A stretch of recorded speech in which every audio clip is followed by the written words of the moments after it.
19h, le temps pour vous de retrouver Tam Tam Tropical, l'émission sur la diaspora avec monsieur Juvénal Noël. À tout de suite. Voici Tam Tam Tropical, votre émission d'information et de débat sur l'Afrique et sa diaspora, conçue et présentée par Juvénal Noël.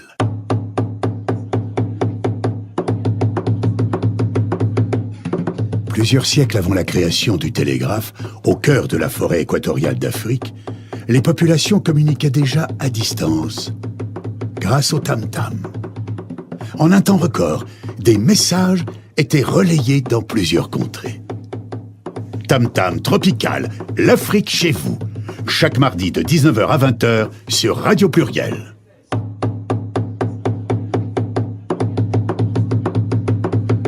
Tam Tam Tropical, votre magazine sur l'Afrique, conçu et présenté par Juvénal Noël.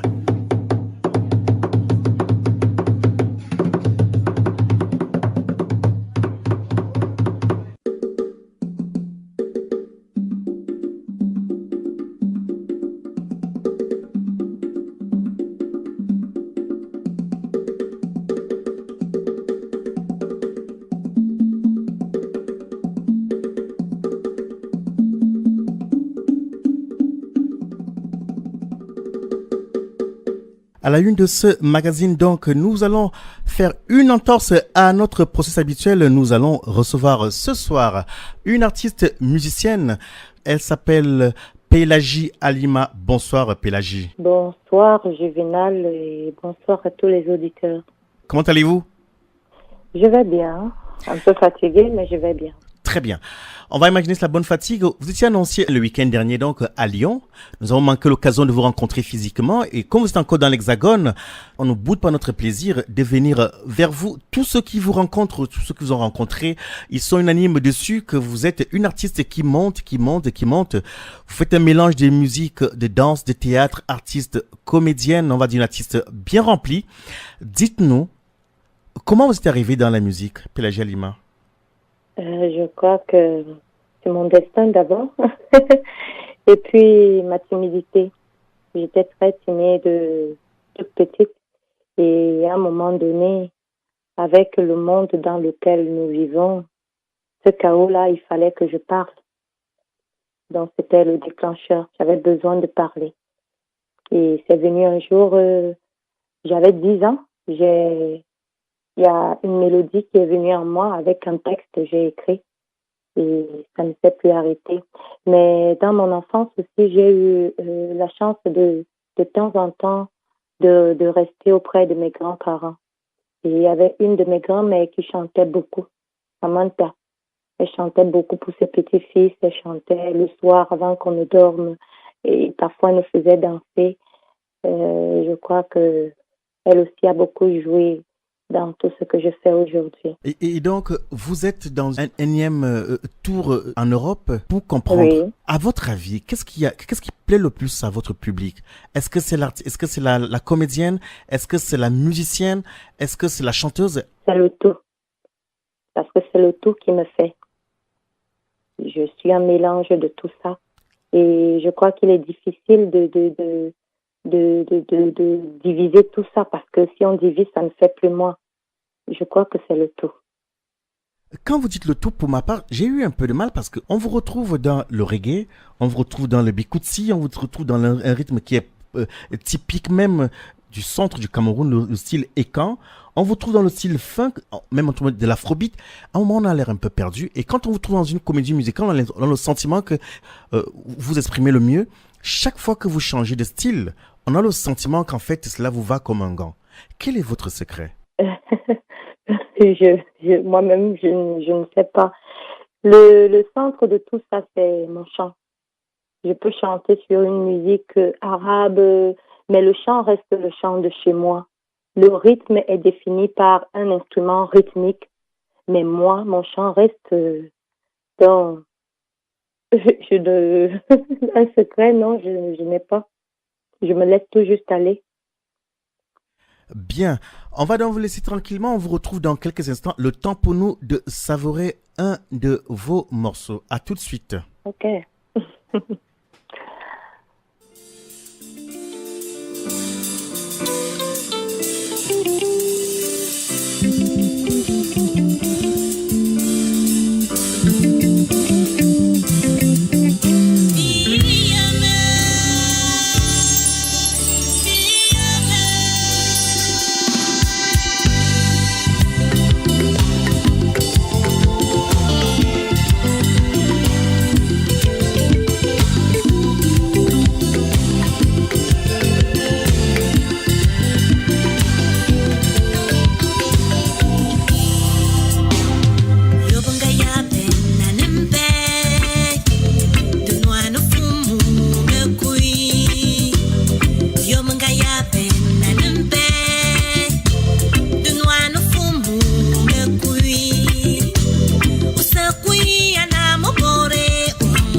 Tam Tam Tropical, c'est tous les mardis soirs de 19h à 20h sur Radio Pluriel.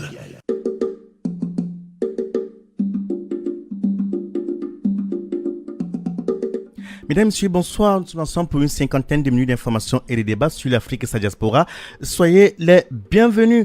Ce soir, on fait une entorse à notre processus habituel. Nous ouvrons notre magazine donc par la page culture. Vous l'avez entendu, elle s'appelle Pélagie Alima et qui était longtemps définie comme une artiste et musicienne par la tessiture même de sa voix. Elle a su donc se distinguer des nouvelles figures de la musique camerounaise alliant donc mantra, conjuration et invocation, caractéristiques même de l'essence de la musique fan, Betty et je m'arrête là. Pélagie Alima, une fois de plus, bonsoir. Bonsoir. Bonsoir, Juvenal.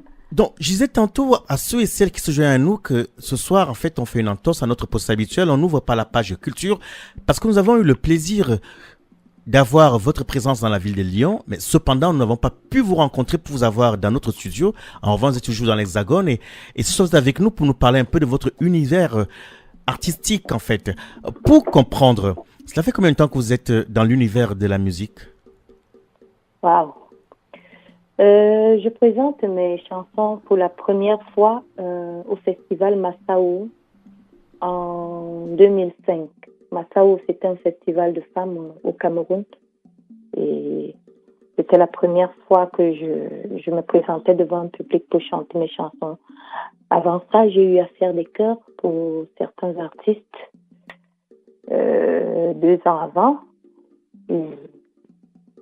Et puis, je faisais aussi du cabaret. Donc, on peut dire, j'ai commencé en 2000 avec le cabaret. Voilà à peu près une vingtaine d'années que vous chantez. Et comment vous vous retrouvez dans tous ces rythmes? On parle de la musique écan, on vous retrouve avec une guitare, on vous retrouve dans la comédie musicale, vous faites de temps en temps de l'afrobeat. Comment vous faites ce mélange-là? Et puis, comment toutes ces musiques se retrouvent en vous? Je crois que la musique, c'est la musique. Hein. Les hommes ont trouvé des noms pour faire des différences. Mais je crois que le langage musical, il est universel.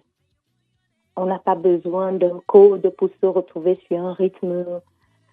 Un artiste est capable de chanter sur n'importe quel rythme. Tout juste un langage qui est le même. Il y a quelques différences, mais je crois que nous avons un même langage.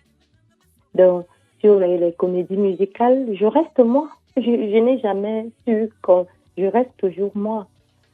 Je reste moi là-bas. Généralement, sur les scènes de comédie musicale, je danse, je chante, je dis des textes, je joue les instruments, je compose. Mais cela, je me suis jamais posé des questions. Je le fais naturellement. On imagine que c'est pas déjà évident pour un artiste dans un rythme, dans un style bien précis, de rester fidèle et de le faire correctement. En revanche, on a le sentiment que chez vous, chaque fois que vous changez de genre, cela semble vous convenir, cela semble vous aller comme un gant. Comment faites-vous? On revient sur la même question. Comment je fais? Je me laisse tout juste aller. C'est comme aujourd'hui, je parle avec vous. Demain, je vais parler avec quelqu'un d'autre. Je vais rencontrer un inconnu dans la rue. Je ne connais pas son accent et tout le reste, mais je vais m'efforcer à l'écouter. Quand je compose, généralement, je ne pense pas en rythme.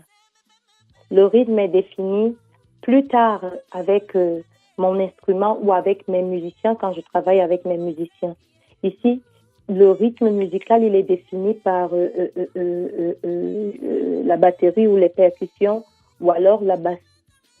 Ou alors, je vais prendre l'exemple de la chanson qu'on a écoutée tout à l'heure, Akuma. Akuma, on ressent du bikutsi et par moment, on ressent du reggae. Le bikutsi est joué au niveau de la basse, de la batterie, du piano, mais au niveau de la guitare, par moment, nous avons les frappes de reggae, ce qui nous donne les deux rythmes. Donc, je n'ai pas pensé, la mélodie est venue seule et le rythme s'est imposé et voilà, on y va. Le monde est tellement ouvert aujourd'hui que se faire des barrières, c'est se faire du mal. J'y souscris, se faire des barrières, c'est se faire du mal. Et c'est là où j'en viens à l'autre question qui est celle de savoir quelle est votre principale source d'inspiration. Plutôt, quand vous chantez, qu'est-ce qui vous pousse à chanter? La vie. La vie. Les histoires des autres. Mon histoire, le monde. Je suis souvent interpellée par les histoires des autres comme si c'était les miennes. Et quand je rencontre quelqu'un qui a une histoire, je vais prendre l'exemple de... J'ai une chanson dans l'album Sim. Le titre, c'est Yimenembe. C'est une chanson qui parle de la violence faite aux femmes. Excusez-moi, le titre, c'est quoi, s'il vous plaît? Yimenembe. Ça veut dire quoi? Puis-je le tam-tam. En quelle langue, s'il vous plaît? En langue bantou, en langue Ewondo du Cameroun. Donc, dans cette chanson, il y a une femme que je connais qui a vécu beaucoup de violence. Je commence à écrire la chanson. Mais je suis bloquée à un moment. Et un jour, je suis en train de regarder la télé. Il y a une émission qui passe. Ça parle de tout ce que les femmes ont vécu pendant la guerre au Congo. Cette violence-là, ce que ça peut créer au fond d'elles. Pendant des années, elles vivent avec à vie. Et même les enfants qui naissent. Donc, ça m'a aidée. Dès que j'ai suivi le documentaire, j'ai pris mon stylo et j'ai fini ma chanson. Donc, il y a des trucs comme ça. On n'explique pas. Je suis interpellée. Et je peux pas expliquer. Je suis tout juste sensible à certains cas. Et quand ça m'habite, je suis obligée d'écrire. Je ne peux rien. C'est comme une drogue, je ne peux rien. Je ne peux pas dire que j'ai du contrôle. Bien. Par rapport à ça. On l'aura compris, l'artiste se laisse emporter par son inspiration. On vous retrouve dans quelques secondes, le temps de prendre quelques brèves. Vous écoutez Tam Tam Tropical sur Radio Pluriel.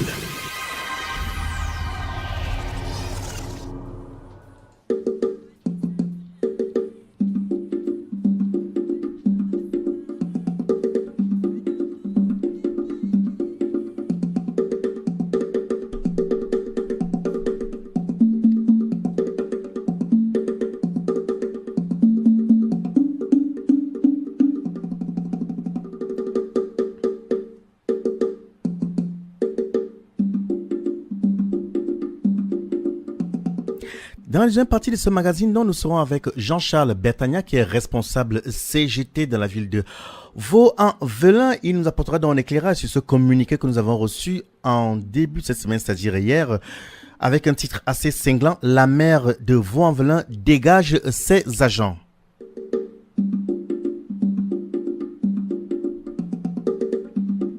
Nous allons à la sous-région Afrique centrale, c'est au Tchad où la danse est utilisée comme moyen pour quitter la rue. L'association culturelle donc Tchado Star lutte pour sortir les enfants des rues à N'Djamena, capitale du Tchad. Pour y arriver donc, elle a trouvé un moyen original, ce qui est la danse. Aleva Ndafo, Jude de 25 ans, est l'initiateur de ce projet. Son objectif est donc d'aider les enfants de la rue à se réorienter dans la vie sociale et apprendre un métier. Aleva donc regroupe les enfants de différents quartiers et les pousse aussi à reprendre le chemin de l'école.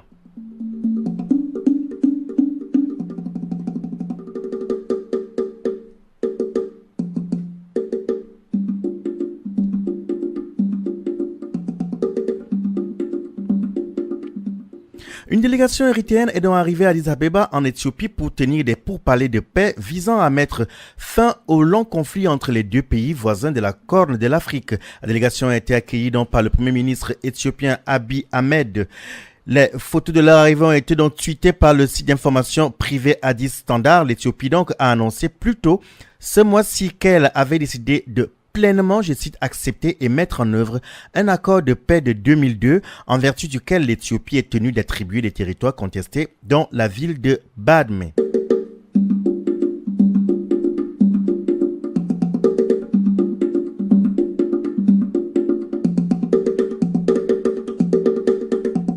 Né de revendications sociales, on reste dans la sous-région Afrique centrale. Naturellement, le conflit prend une tournure inquiétante. Donc, et le sud-ouest et le nord-ouest du Cameroun, la région anglophone du Cameroun, est le théâtre de violences sporadiques depuis fin 2016. Donc, des grèves sur fond de revendications sociales et économiques et leur riposte par les autorités paralysent la région. Depuis, des milices séparatistes anglophones et l'armée camerounaise s'affrontent régulièrement. Suite au cas d'exactions dénoncées, une équipe de nos confrères s'est rendue au Nigeria voisin où de nombreux Camerounais ont trouvé refuge.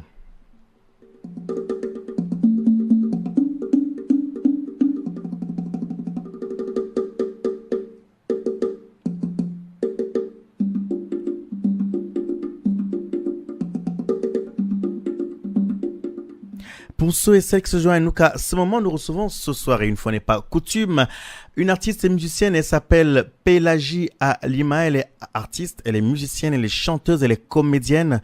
Elle allie aussi bien le reggae au bikouti en passant par l'afrobeat et le rythme écan.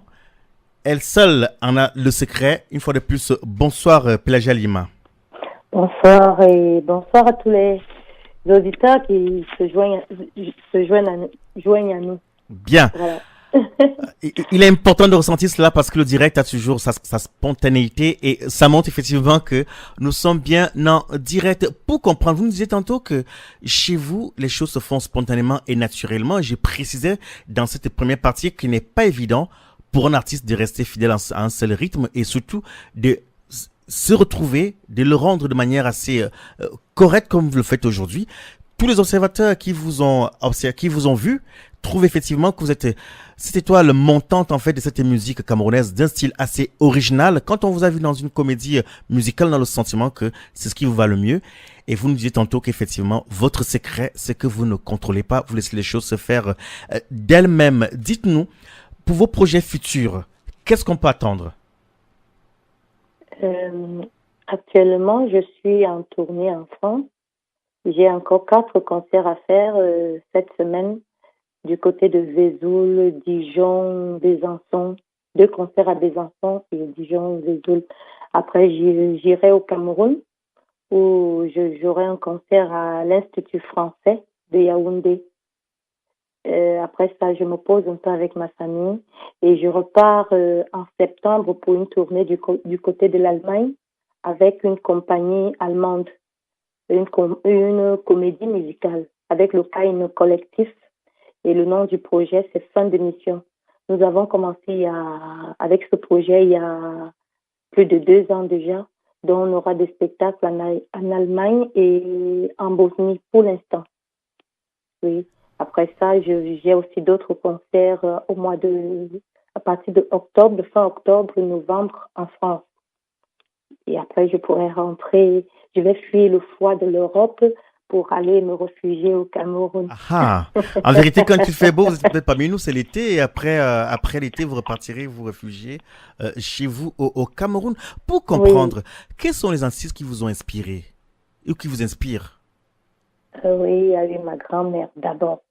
Elle est Beaucoup artiste aussi? d'influence. Pardon? Elle chantait aussi? Elle chantait pour nous. C'était une artiste pour ses petits-enfants et elle chantait très bien. Et je crois que même ma façon d'écrire les chansons, j'ai beaucoup d'influence de ce côté-là. Et il y avait Myriam Makeba. La diva. Sa force m'émerveillait, son chant. Et il y a eu Monsieur Martin au Cameroun. Oui, il y a beaucoup d'artistes. Il y a ceux que j'admire en scène, la force qu'ils ont sur scène, un peu comme l'Ivoirienne de Beth Niaouré. Oui, voilà. Et parmi les artistes actuels, ceux qui se produisent encore aujourd'hui sur la scène musicale, est-ce qu'il y en a qui sont une source d'inspiration pour vous? Euh, bon, j'apprécie certains artistes, mais ma source d'inspiration, c'est autre chose. Jusqu'ici, je ne vois Là, pas. là, vous réfléchissez. Ça veut dire que sur la scène musicale camerounaise, par exemple, ou africaine, il n'y en a pas vraiment qui soit pour vous une véritable source d'inspiration, c'est ça? Non, Parmi les différents. Parce que non. quand on parle de votre Bikutsi, c'est pas le Bikutsi qu'on a l'habitude de voir. Sans, Oui, oui, sans, oui. sans toutefois dénigrer ou décrier ce qui se voit, mais on a le sentiment que vous êtes dans un rythme assez original. Mais de qui tenez-vous ce rythme-là? Et pour dire même en vérité, quand on observe, lequel de ces rythmes est le plus original? En fait, depuis on parle de rythme là, c'est l'ensemble de tout qui fait un rythme. Donc les musiciens avec qui je joue, chacun apporte de sa couleur. Oui, Alima, elle apporte la musique qu'elle compose, la chanson qu'elle compose, mais j'ai un guitariste que je vais inviter, j'ai un batteur que je vais inviter et je vais laisser qu'il s'exprime. J'ai des musiciens avec qui j'évolue depuis déjà quelques années et voilà, on se comprend bien musicalement et on continue à faire les chansons ensemble. Ils ont participé dans mon album, donc quel est le rythme où je me sens mieux? Je crois que c'est le rythme que je donne avec ma voix, sans les instruments, sans rien. Ce truc-là que je donne avec ma voix qui me permet de parler, de chanter, de m'exprimer, c'est celui-là que je préfère. Parce que le chant d'Alima reste le chant d'Alima, malgré le rythme qui est choisi. Donc c'est la seule chose qui reste et qui ne change pas. Et je crois que c'est cette chose-là que je préfère. Et donc, ces choses-là, c'est quoi? Si on vous demandait de vous définir vous-même aujourd'hui, qui êtes-vous donc? Je suis une chanteuse qui apprend à connaître qui elle est, qui utilise les forces de chez elle. J'ai un peu appris de mes grands-parents. Donc, ma grand-mère qui chantait, j'aimais ce chant et j'aime toujours ce chant. J'essaye de comprendre ce chant et quand. Ce chant qu'on appelle le chant parlé, que les joueurs de Nvet utilisaient, un peu comme les griots en Afrique de Quand l'Ouest. vous parlez du mvet, qu'est-ce que c'est? J'ai pas bien suivi là. Vous dites le mvet. Dites-vous que vous avez un langage assez, vous avez un vocabulaire assez particulier que nos auditeurs, qui sont des auditeurs de la diaspora africaine et on nous écoute également outre-Atlantique, tous ne sont pas initiés à votre vocabulaire. Le mvet, c'est quoi Oui. concrètement, s'il vous plaît? Le Nvet, c'est d'abord la connaissance.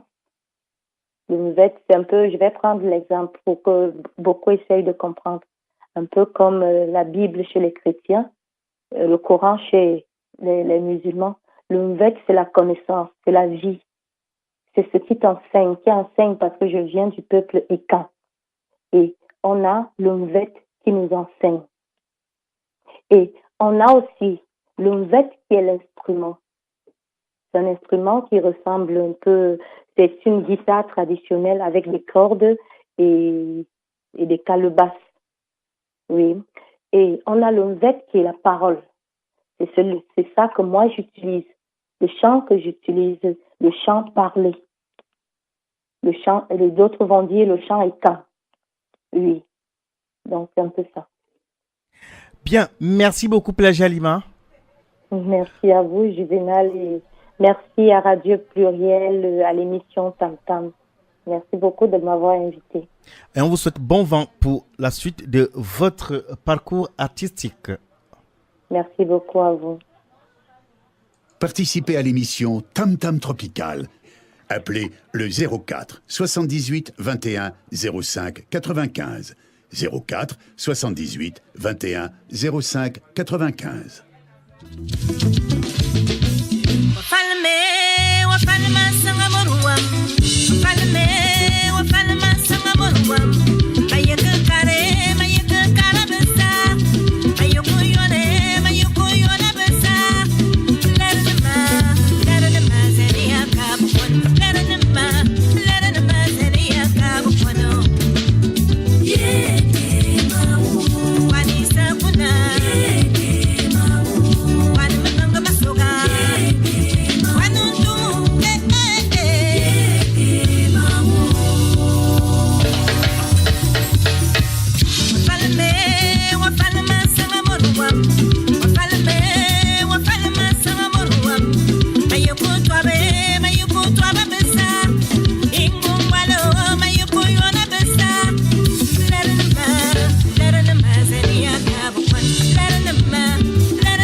Tam Tam Tropical, c'est tous les mardis soirs de 19h à 20h sur Radio Pluriel.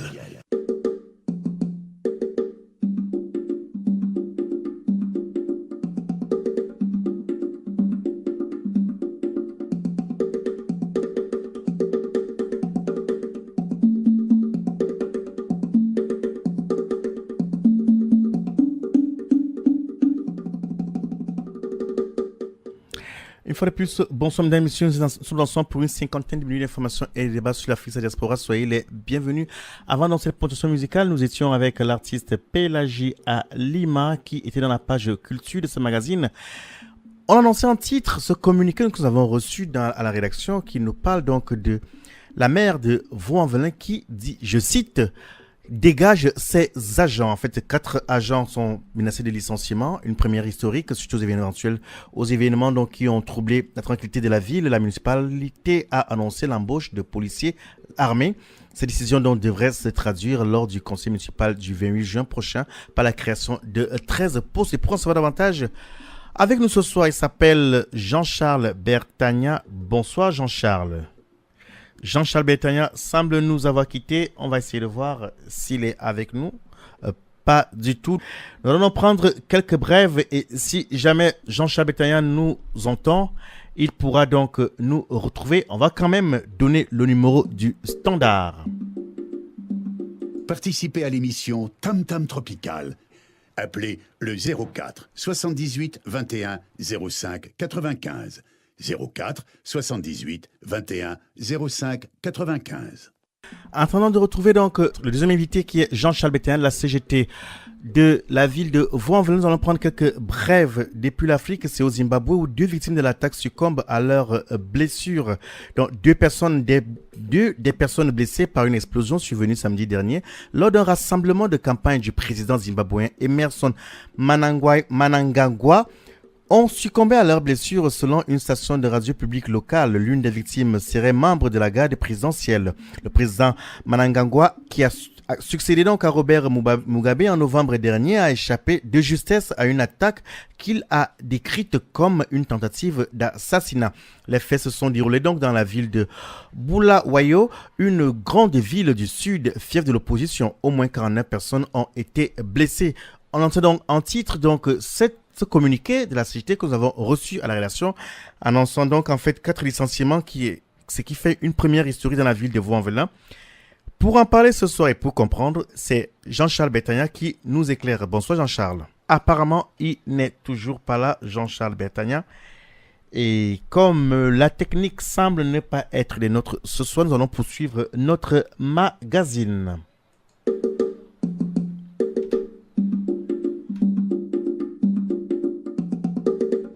Une autre brève en attendant donc de l'autre côté de la technique, on me fait signe que Jean-Charles Bertagnan est déjà en ligne. Une fois de plus, bonsoir Jean-Charles Bertagnan.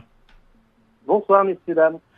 Bien, ce communiqué avec un ton très sec, signé de la CGT, vous parlez de la mer qui, je cite, dégage ses agents.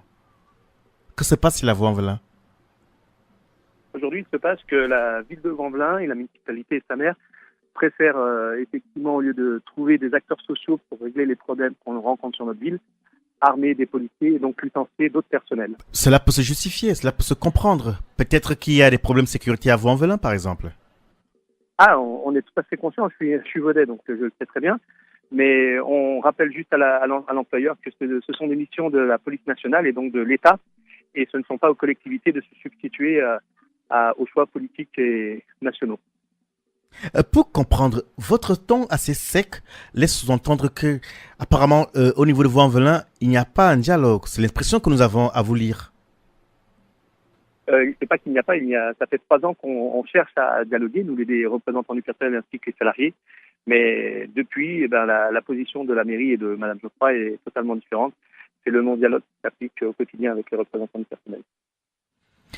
D'où peut venir cette rupture de dialogue, Jean-Charles Bertagnan?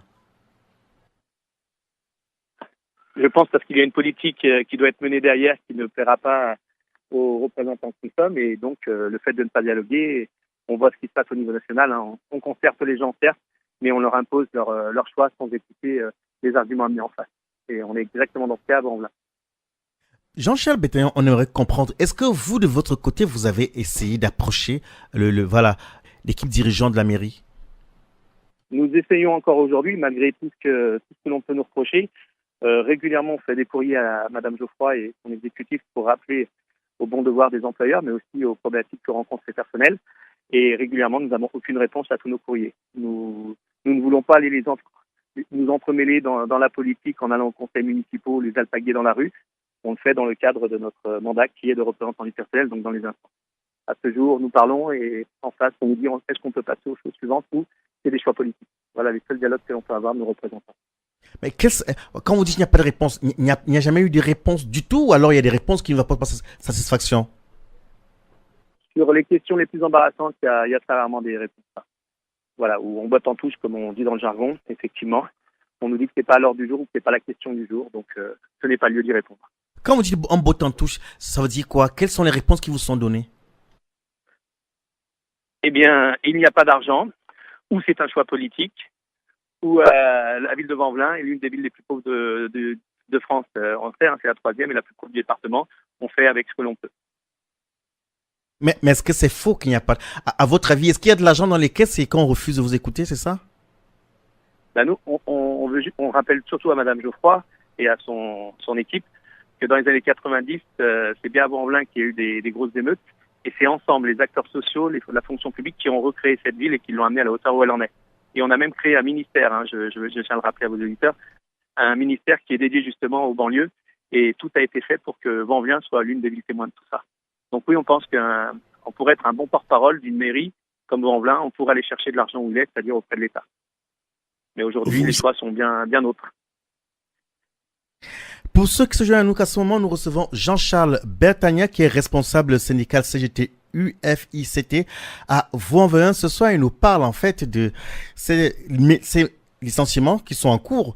4 licenciements qui sont en cours et apparemment donc c'est 13 autres postes qui seront créés et d'après nos informations en fait ce sont les agents de la police municipale qui seront recrutés. Jean-Charles Bertagna, est-ce que vous confirmez cette information-là? Il va y avoir des opérateurs de sécurité aussi. On a des télésurveillances à la ville de Vanvelin. Donc Madame Geoffroy a réussi à obtenir de l'argent pour ces caméras. Donc il y aura 80 caméras qui seront sur la sûreté urbaine et la sécurisation de la ville. Donc il y aura trois nouveaux recrutements de ces opérateurs, plus effectivement elle a annoncé qu'elle voulait augmenter les effectifs de la police municipale de 20 à 30, donc plus 10 agents de la police municipale. En contrepartie, il faudra supprimer des postes pour justement dégager de l'argent pour ces policiers et ces opérateurs. Et c'est là où aujourd'hui nous sommes en contestation. On peut continuer à maintenir les emplois sur la ville de Vanvelin et trouver d'autres solutions. Jean-Charles Bertagna, à vous entendre apparemment, il n'y a pas, alors, la démarche qui est enclenchée est irréversible. Donc, les 4 employés qui semblent être sous le coup d'un licenciement seront tous licenciés. C'est ça? Alors, ils ne sont pas 4, ils sont 3, parce que 3 sont des CDI de droit public. C'est-à-dire des nouveaux dispositifs, c'est-à-dire des gens qui ont une ancienneté importante. C'est des gens qui ont 20 ans, 15 ans, 12 ans et 11 ans. Et donc qui ont pu rentrer dans un dispositif qui ne les protège pas aussi bien que les fonctionnaires, effectivement. Et aujourd'hui, 3 personnes donc sont sous le coup d'un licenciement comme dans les entreprises privées. Et le 4e sera mis à disposition d'un centre de gestion, c'est-à-dire qu'on va lui enlever ses missions et il attendra pendant 1 an et demi que le temps passe. Payé quand même à 150%. C'est-à-dire que la ville paiera 150% le centre de gestion. Donc quand on nous parle d'économie, on n'y arrive pas nous, à comprendre ces choses-là. Pour comprendre votre démarche actuelle, quel est son but? Aujourd'hui, c'est de faire retirer carrément la délibération qui aura lieu le 28 au soir au conseil municipal et de dire on n'a pas cherché à Vanvelin à ce jour une autre méthode que le licenciement. Je pense qu'on aurait pu proposer à ces 4 personnes des reclassements dans d'autres services parce qu'on manque de personnel dans des services et ils ont des qualifications et je pense qu'on aurait pu les mettre à la contribution de la ville de Vanvelin. Donc on demande effectivement le retrait de cette délibération. À l'observation, est-ce que la ville semble vous écouter? Vous voyez, on aurait pu nous contacter avant le préavis de ce matin.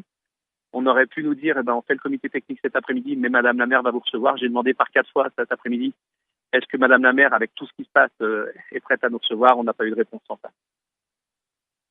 Vous écoutez Tam Tam Tropical sur Radio Pluriel. Pour ceux et celles qui se joignent à nous, qu'à cet instant, nous recevons Jean-Charles Bertagna, qui est responsable syndical CGT UFICT donc de Vanvelin. Il est venu nous parler donc de ces licenciements qui sont en cours dans la ville de Vanvelin. Les personnels sont sous le coup de licenciement, ce qui semble une première, d'après les termes de communiqué, c'est une première historique et nous essayons de comprendre les raisons de la rupture du dialogue social dans la ville de Vanvelin, sachant que c'est une ville qui très longtemps est restée sous haute tension. Jean-Charles Bertagna, dites-nous, sur le plan social, Vanvelin aujourd'hui est une ville apaisée ou pas du tout? Bien sûr que c'est une ville qui a de merveilleuses rencontres, qu'il y a de merveilleuses choses à y faire. Et aujourd'hui, on estime en tout cas nous qu'on ne prend plus par le bon bout les choses à Vanvelin, ça c'est certain. On a peur de notre jeunesse, on ne va pas à l'encontre de notre jeunesse, on supprime des services publics. Je tiens à rappeler à vos éditeurs, on n'a plus de bureau EDF pour pouvoir venir payer ses factures en direct pour les personnes qui n'ont peut-être plus de voiture ou qui sont âgées. On n'a plus le trésor public, il faut maintenant se prendre à mes yeux. On est en train d'externaliser et de pousser les services publics très très loin de la ville de Vanvelin. Quand on sait les difficultés qu'on a pour se déplacer quand on est dans une ville aussi pauvre, effectivement pour nous, on ne prend pas par le bon bout les choses. Nous tenons à préciser donc que lorsque nous avons reçu ce communiqué, nous avons approché la majorité qui est donc en place à Vanvelin. Nous n'avons pas eu de réponse et nous allons poursuivre en fait cette demande de rendez-vous, plutôt cette demande afin que les responsables donc de la municipalité de Vaux-en-Velin puissent aussi nous apporter leur regard sur cette situation qui sévit à Vaux-en-Velin. Ce matin, nous étions sur place à Vaux-en-Velin et les choses semblent assez compliquées. Nous avons rencontré certaines personnalités de cette ville-là qui sont également de la municipalité. En fait, c'est ceux de l'opposition, bien entendu, qui sont très surpris. Et on a le sentiment, d'après, pour citer certains, on a le sentiment, en fait, de ne pas être dans une ville qui est dans une mairie qui est à gauche. À votre avis, est-ce que ce qui s'est vu aujourd'hui à Vaux-en-Velin était prévisible, Jean-Charles Bétania? Comme je ne pense pas. Je ne pense pas. Les acteurs de la vie vaudaise espéraient, par le biais de la nouvelle majorité, qu'il y ait un changement, pas meilleur, pas pire, mais en tout cas qu'il n'allait pas dans ce sens-là. On pensait qu'une orientation pouvait être prise différemment, mais pas de supprimer des services publics, parce que c'est des dotations en moins pour les associations, qu'elles soient de sport ou d'action culturelle. C'est de l'argent en moins dans la culture. Et aujourd'hui, effectivement, pour quelques choix différents, de nous faire peut-être un golf demain. Est-ce qu'à Vaux-en-Velin, on aura besoin d'un golf? D'acheter un hôtel, alors qu'on a beaucoup de Vaudais qui aujourd'hui dorment dans des conditions très précaires. Donc oui, les choix qui ont été faits depuis sont pas en adéquation avec ce qui avait été proposé par cette majorité en arrivant. Alors, Jean-Charles Bétania, si la ville continue dans cette lancée, qu'est-ce qui est prévisible? Qu'entendez-vous faire? Nous, on verra, et je ne vais pas décider moi seul. On a des réunions qui ont lieu le 28 et début de semaine prochaine. En tout cas, on ne laissera pas faire pour les Vaudais, pour les usagers. C'est les services publics, comme je vous le disais tout à l'heure, qui reculent, qui se dégradent. Et là, aujourd'hui, on nous a annoncé cet après-midi, donc il y aura bien des services publics qui vont fermer à Vaux-en-Velin. C'est-à-dire qu'une partie de la population n'aura plus accès à un certain service. Et ça, on doit le dénoncer haut et fort. Et rappeler, ce qu'on a fait très, très fortement aujourd'hui, que ce ne sont pas des numéros aujourd'hui de personnes qui seront licenciées, c'est bien des humains avec toutes les tragédies qu'il peut y avoir derrière pour leur famille. À vous entendre, en fait, aujourd'hui, il n'y a pas moyen de rétablir le dialogue social à Vaux-en-Velin? Le seul dialogue social, on ne le retrouve que dans le rapport de force. Je tiens à vous informer ou vous rappeler, nous sommes sous le coup d'un préavis qui a démarré le 3 mai. Nous sommes aujourd'hui le 26 juin. Nous n'avons aucune rencontre avec l'employeur, Madame la maire ou l'administration générale. Ils avaient toute la latitude de pouvoir au moins s'asseoir à table et nous parler.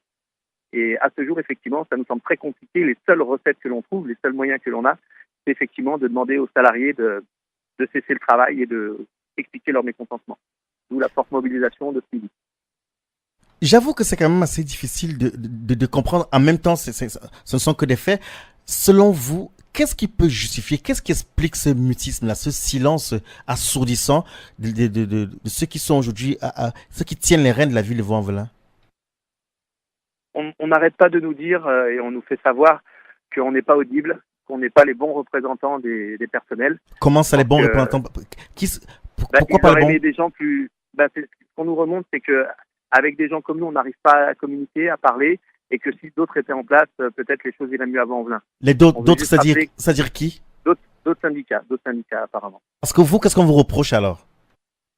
Peut-être d'être vous d'être la CGT, effectivement qui réclame et qui revendique des conditions de travail bonnes pour les salariés, des augmentations de salaire, ou de faire respecter la loi. Il y a pas plus tard que 3 semaines de ça, nous avions assigné Madame Geoffroy au tribunal en tant que maire, qui n'avait pas tenu des réunions obligatoires dans la fonction publique, et le jugement du tribunal administratif nous a donné raison et nous avons bien gagné au tribunal. Ça montre que voilà, c'est ces gens-là qu'elle n'aime pas avoir en face d'elle, des gens qui connaissent les lois, en tout cas qui en demandent l'application. Bien, c'est Jean-Charles Bétania qui est responsable syndical CGT de la ville Vaux-en-Velin qui nous a apporté donc son éclairage sur ces licenciements qui sont en cours dans la ville de Vaux-en-Velin. Je rappelle donc à ceux qui nous écoutent que nous avons approché la majorité en place dans la ville de Vaux-en-Velin. Nous n'avons pas eu de réponse. Nous allons poursuivre dans ce sens-là afin que effectivement l'équipe municipale qui dirige la ville de Vaux-en-Velin, la majorité, puisse aussi nous apporter son son de cloche. Jean-Charles Bétania, merci. On reviendra sur cette information dans nos prochaines éditions. Merci à vous. Merci à vous beaucoup. Au revoir. Bonne soirée, au revoir, monsieur. Vous écoutez Tam Tam Tropical sur Radio Pluriel.